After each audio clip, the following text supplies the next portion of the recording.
ठहरा हुआ था। सती का शरीर दक्ष के यज्ञ में जल रहा था। शिव दुख से कराह रहे थे। किसने सोचा था कि दुनिया की सबसे पहली प्रेम कहानी का अंत इस प्रकार होगा। पर क्या करें, नियति का लिखा कोई नहीं टाल सकता, स्वयं भगवान भी नहीं।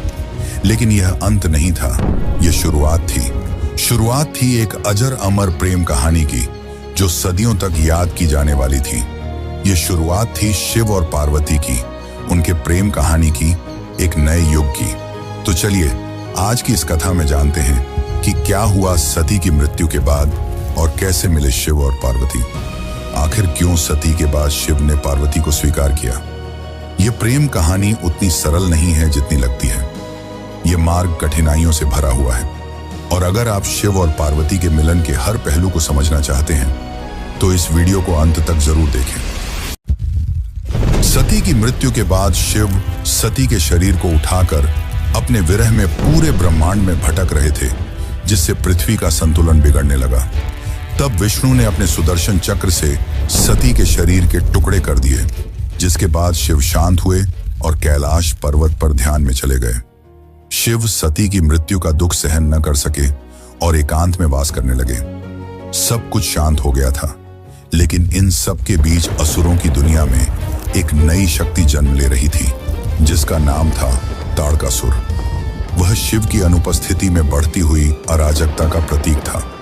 उसने कठोर तपस्या की और अपने तपोबल से पूरे ब्रह्मांड को हिलाकर रख दिया। अंततः उसकी तपस्या से प्रसन्न होकर ब्रह्मा जी प्रकट हुए। ब्रह्मा जी ने कहा, मांगो पुत्र, क्या वर चाहते हो।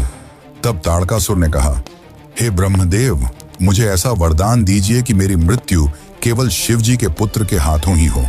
ब्रह्मा जी ने कहा, तथास्तु। ताड़कासुर जानता था कि शिव सती के विरह में कैलाश पर तप में लीन है और कभी दूसरा विवाह नहीं करेंगे। ऐसे में उनके पुत्र होने का तो सवाल ही नहीं उठता। यह वरदान पाकर ताड़कासुर चारों ओर तबाही मचाने लगा। उसका आतंक तीनों लोकों में फैल गया। देवताओं के आश्रम जल गए, यज्ञ नष्ट हो गए और स्वर्ग भी कांप उठा। तभी सभी देवता इंद्र सहित ब्रह्मा जी के पास पहुंचे और बोले, हे ब्रह्मदेव, यदि शिव न जागे तो सृष्टि नष्ट हो जाएगी। ब्रह्मा जी ने शांत और दुखी स्वर में कहा, उसकी मृत्यु शिव जी के पुत्र के द्वारा ही संभव है, और यह तभी हो सकता है जब शक्ति पुनः जन्म ले। तब देवताओं ने निर्णय लिया, शक्ति का पुनर्जन्म होना ही होगा, क्योंकि शिव और शक्ति के मिलन के बिना न सृष्टि चल सकती है, न संतुलन बन सकता है। यहीं से शुरू होती है असली कहानी, शिव और पार्वती के मिलन की कहानी। हिमालय की बर्फीली चोटियों के बीच, जहां नदियां रेशमी लहरों की तरह बहती हैं और हवा में शुद्धता की गंध घुली रहती है, वहां एक दिन धरती, आकाश और देवता सब एक पल को ठहर गए।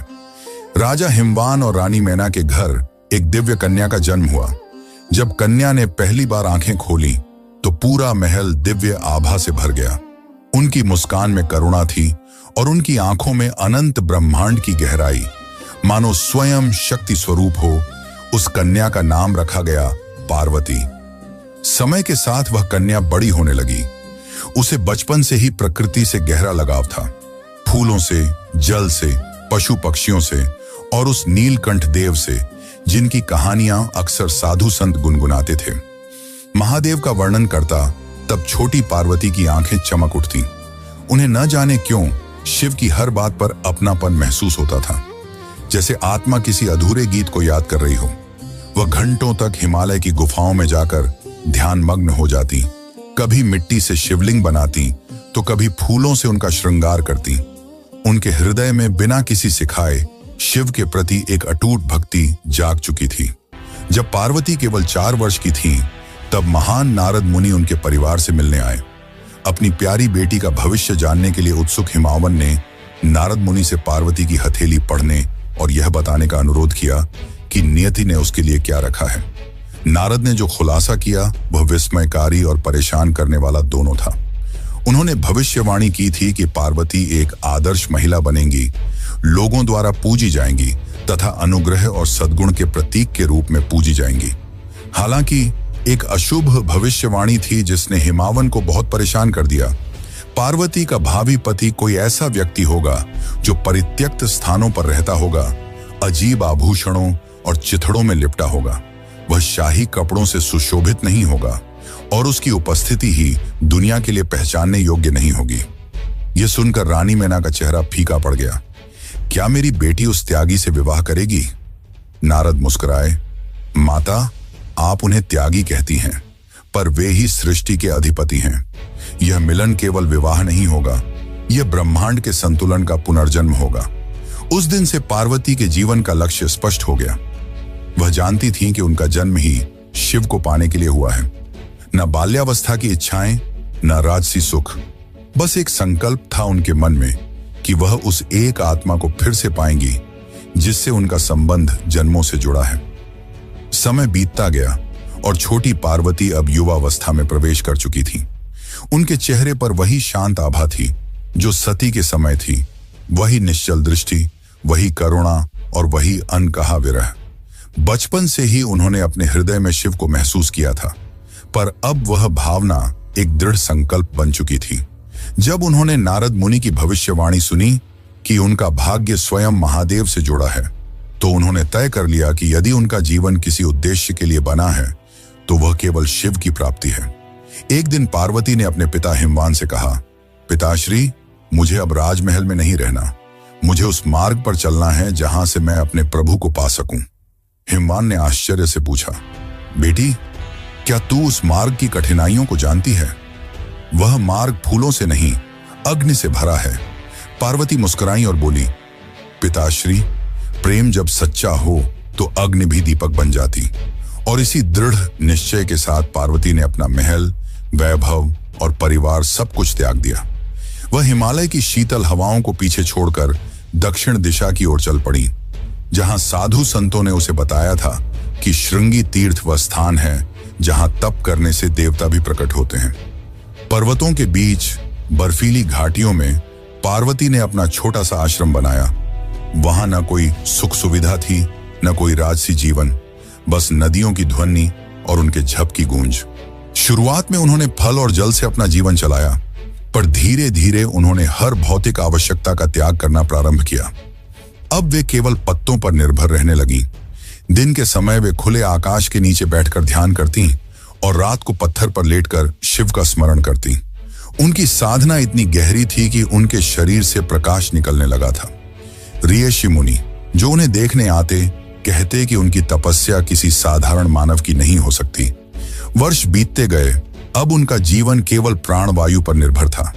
ऐसा लगता था मानो स्वयं प्रकृति उनकी साधना में लीन हो गई हो। उनकी आंखें बंद थीं, पर उनके मन में केवल एक नाम था, महादेव। जब पार्वती ने अपनी तपस्या जारी रखी तो दुनिया ताड़कासुर नामक एक भयंकर राक्षस के आतंक से त्रस्त हो गई। उसे हराने के लिए बेताब दिव्य देवताओं ने ब्रह्मा से सलाह मांगी। ब्रह्मा ने उन्हें बताया कि केवल भगवान शिव और पार्वती का पुत्र ही राक्षस को परास्त कर सकता है, लेकिन गहन ध्यान में डूबे शिवजी तक पहुंचना असंभव था। तभी दिव्य देवताओं ने भगवान शिव को उनकी समाधि से जगाने के लिए प्रेम के देवता कामदेव को नियुक्त करने का निर्णय लिया। कामदेव ने अपनी इच्छा के तीरों से सुगंधित फूलों और मधुर संगीत के साथ आकर्षण का माहौल बनाकर भगवान शिव के ध्यान को बाधित करने का प्रयास किया।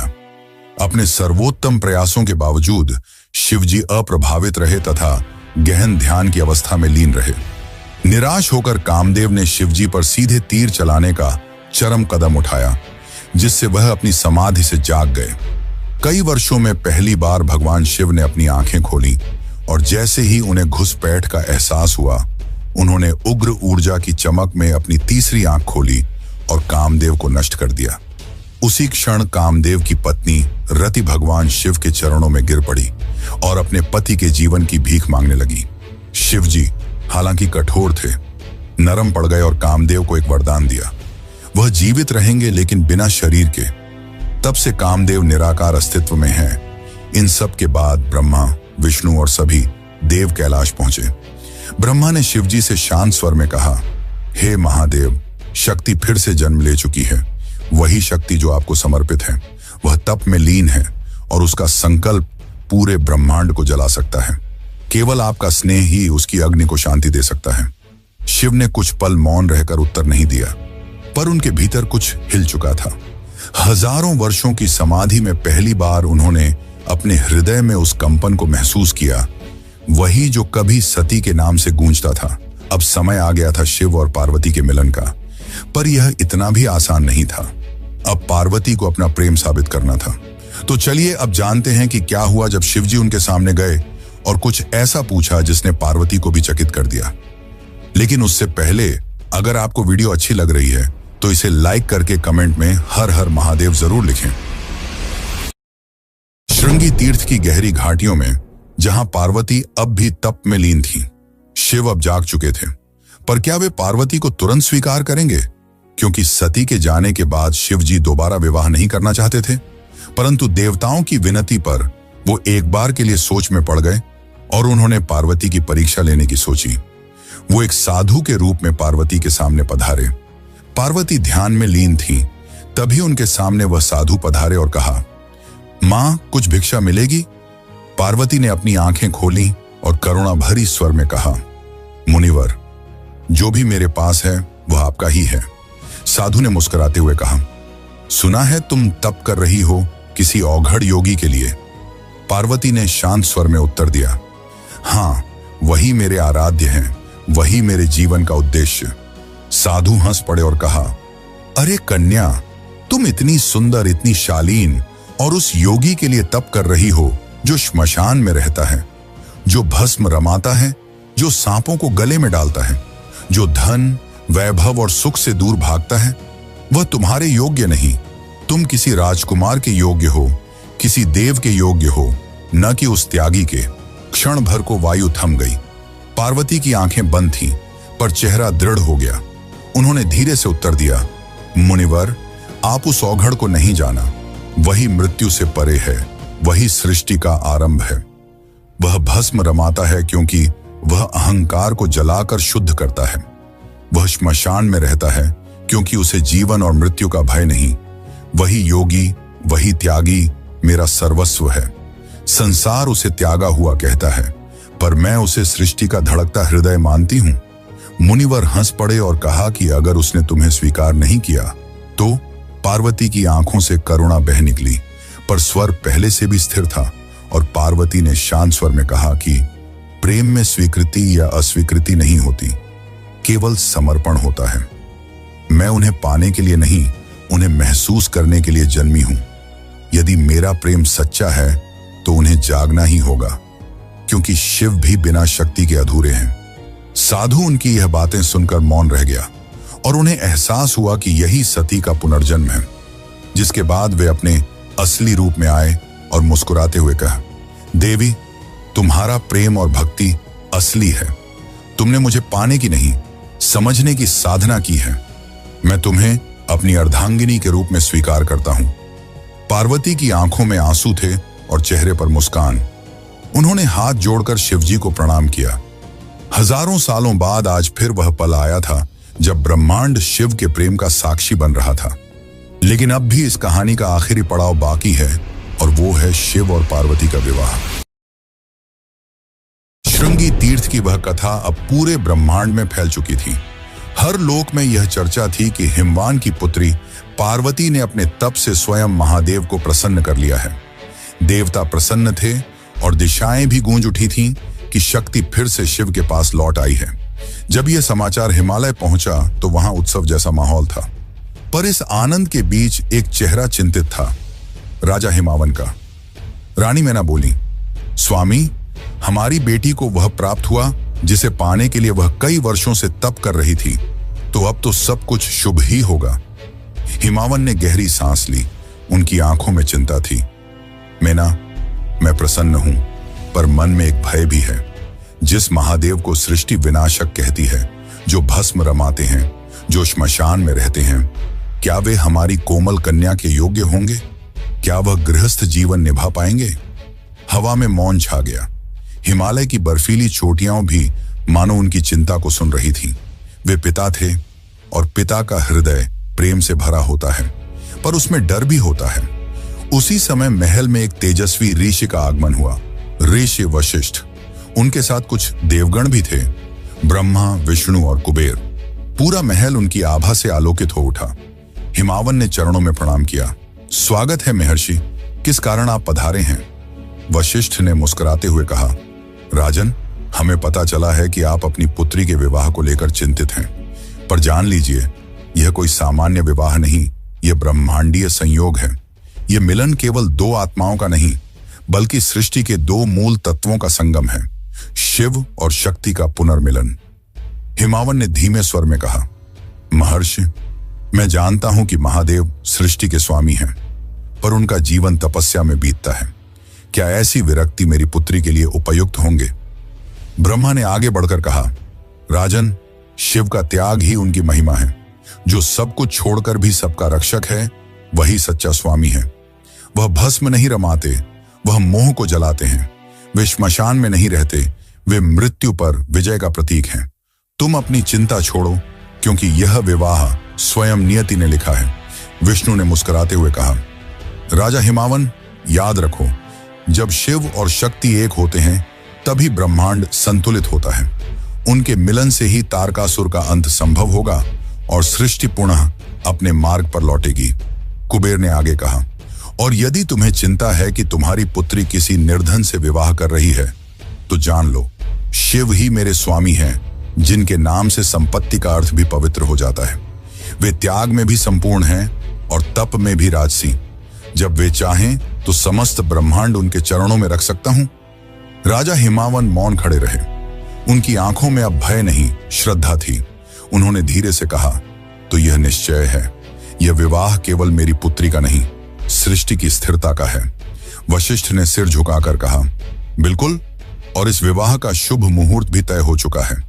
जिस दिन रोहिणी नक्षत्र और बुध एक साथ मिलेंगे, उसी दिन यह ब्रह्मांडीय युगल एक होगा। उस दिन को देवता भी पावन मानेंगे और वही दिन महाविवाह के रूप में सृष्टि में अंकित रहेगा। अब चालू होने वाला है शिव और पार्वती का विवाह, पर उससे पहले शिव जी अपनी बारात लेकर आएंगे और उनकी बारात को देखकर जो हुआ उसे जानकर आप भी चौंक जाएंगे। तो चलिए अब जानते हैं आगे की कथा, लेकिन उससे पहले अगर आपको वीडियो अच्छी लग रही है तो इसे अपने मित्रों और रिश्तेदारों को भी जरूर शेयर करें। विवाह की तिथि निश्चित हो चुकी थी। शिव जो सदियों से मौन थे, अब अपने विवाह की तैयारी में थे, पर यह तैयारी संसार जैसी नहीं थी। महादेव ने अपनी जटाओं से गंगा को प्रवाहित किया, अपने शरीर पर भस्म रमाई और नागों को गले में धारण किया।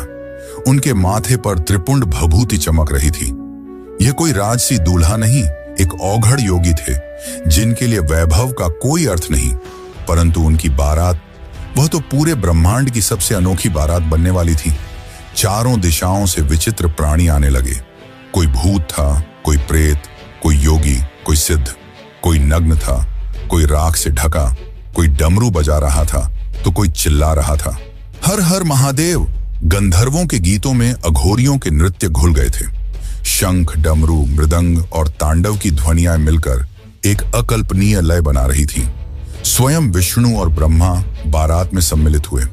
यह एक ऐसी बारात थी जिसमें देवता भी थे और दानव भी, क्योंकि शिव सबके हैं, किसी वर्ग के नहीं। बारात जब हिमालय की ओर चली तो आकाश रंगों से भर गया। पुष्पों की वर्षा हो रही थी, पर्वत झूम रहे थे और चारों ओर केवल एक ही नाम, बोलो बम बम भोले।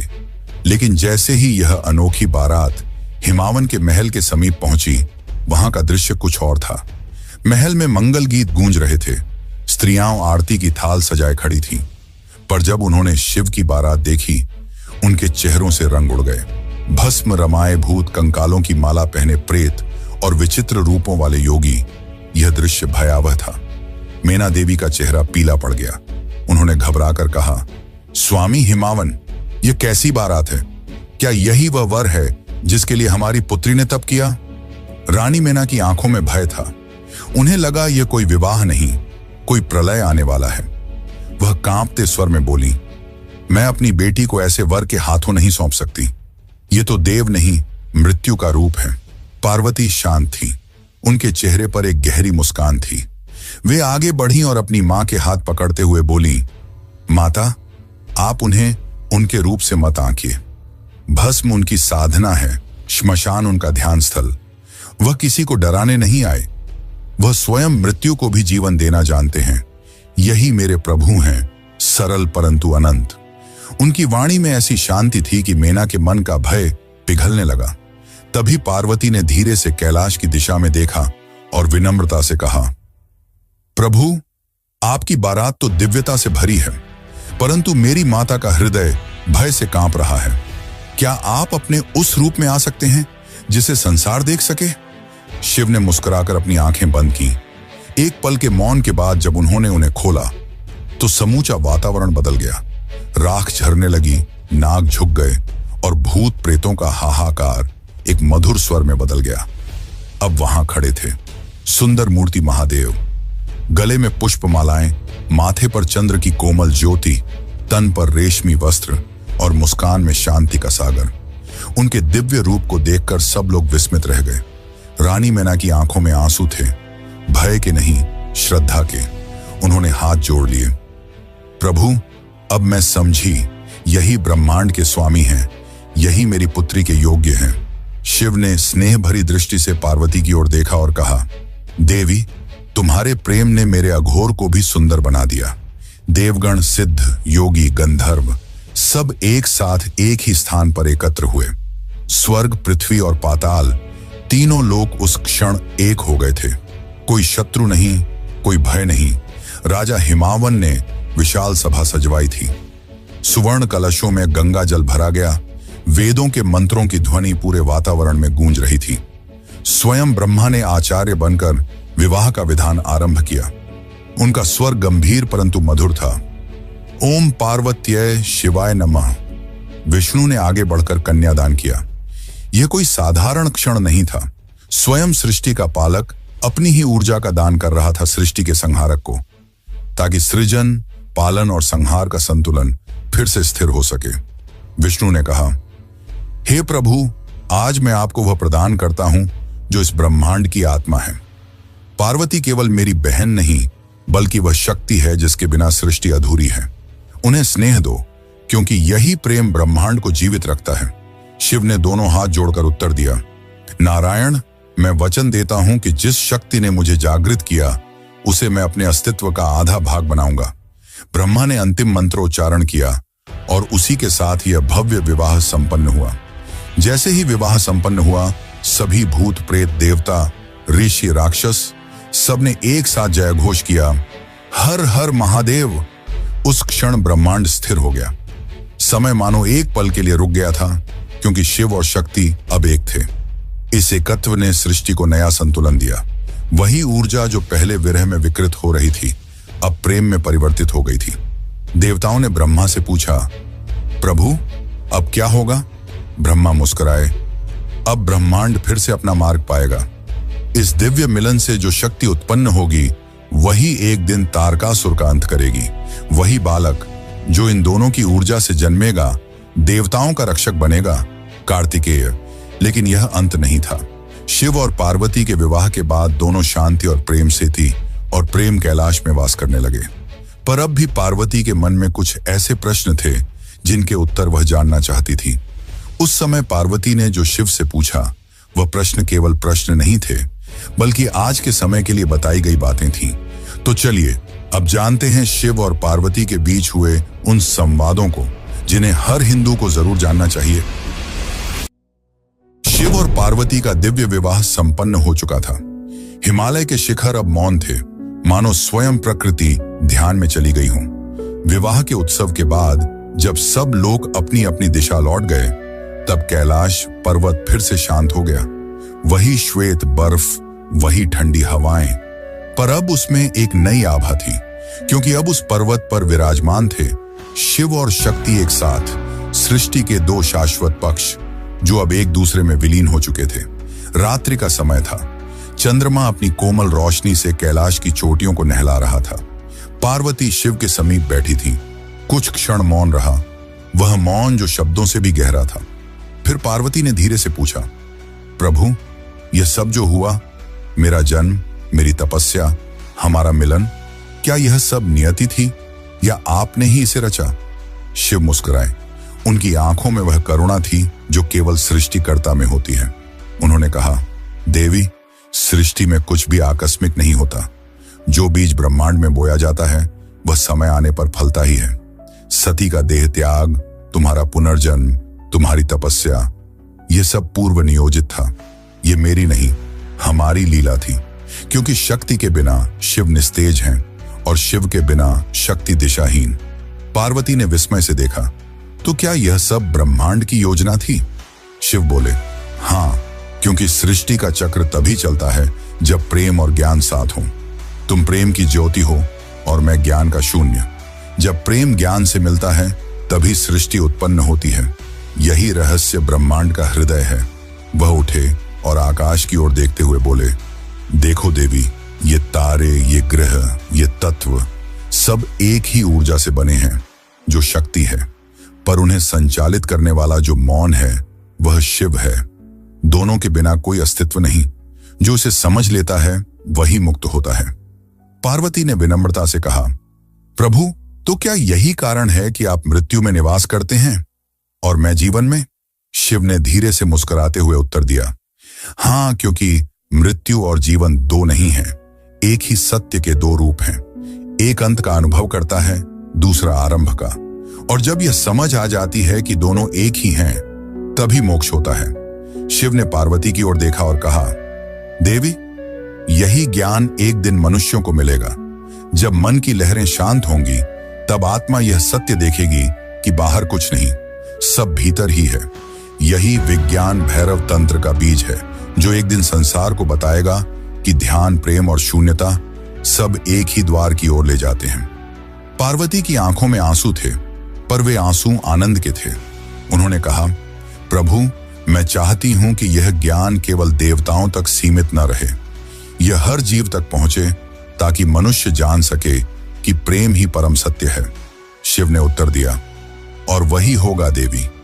मैं यह ज्ञान तुम्हारे माध्यम से प्रकट करूंगा। जब तुम प्रश्न करोगी मैं उत्तर दूंगा, और उन्हीं प्रश्नों से जन्म लेंगे शिव सूत्र, जो सृष्टि के सबसे गूढ़ रहस्यों का मार्गदर्शन बनेंगे। उस रात शिव और पार्वती के बीच का संवाद केवल दो आत्माओं के बीच नहीं था, वह संवाद था ब्रह्मांड और उसकी चेतना के बीच।